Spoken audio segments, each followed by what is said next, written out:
Реконструкцијата на зградата на Центарот за култура Бели Мугри влезе во овогодинешната програма на Министерството за култура за изградба на нови реконструкција, санација и адаптација на постојните објекти, што ги користат националните установи што се занимаваат со културна дејност.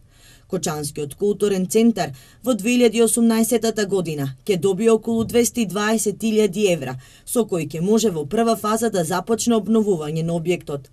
Домот на културата треба да го задржи својот автентичен изглед и за таа намена одобрените средства нема да бидат доволни. Според најавите, со ребалансот на буџетот веројатно ќе бидат обезбедени дополнителни средства за домот комплетно да биде реконструиран.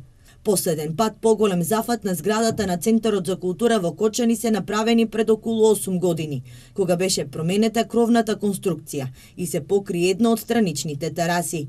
Најави за обновување на фасадата и на внатрешноста имаше и на почетокот на минатата година, но тогашното Министерство за култура не даде информации зошто парите не беа префрлени и не започнаа градежните работи.